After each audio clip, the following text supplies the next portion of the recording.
समीकरण निकाय 2x plus Y बराबर 5 और 3x प्लस 2y बराबर 8 को वर्ज गुणन विधि से हल करें। वर्ज गुणन विधि से हल करें।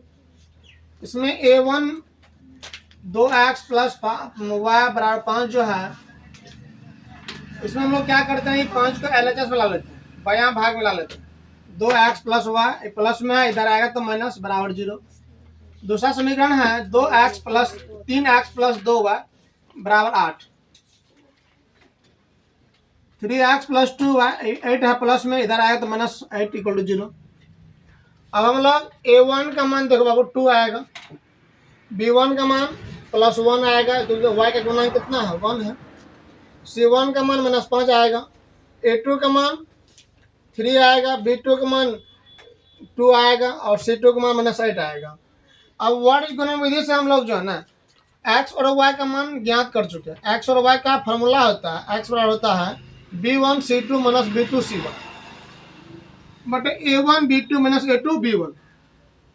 अब हम लोग b1 का मान रख रहे हैं, b1 का मान कितना है 1 है, c2 का मान माइनस 8 है, 1 इंटू माइनस 8 था तो कोष्ट दे दिए, क्योंकि दो चिन्ह एक साथ नहीं लिखा जाता है, यहाँ गुना है ही या फिर माइनस था इसलिए कोष्ट दिया एगो को।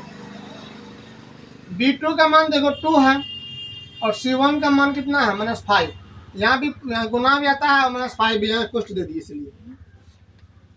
a1 कितना है 2, a1 कितना है 2 गुना b2 कितना है 2, b2 कितना है 2, b2 का मान देखो 2 ही है।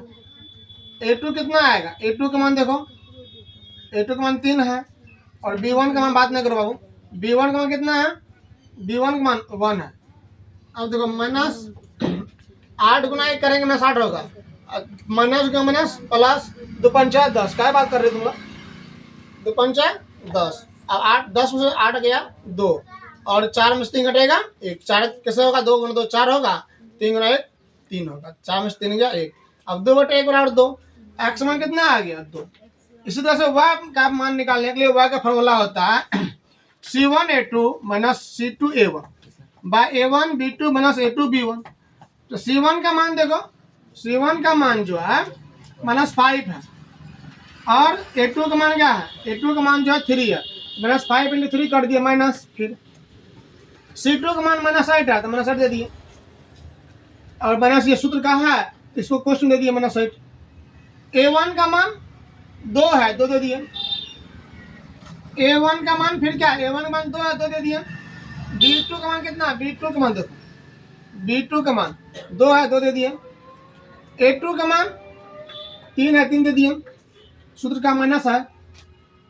b1 का मान 1 है तो 1 दे दिए। अब इसको हल करोगे, माइनस 5 गुना 3 माइनस 15, माइनस गुना माइनस क्या होगा प्लस 8 गुना 16 बटा 2 गुना 2 4 होगा और 3 गुना 1 3 होगा।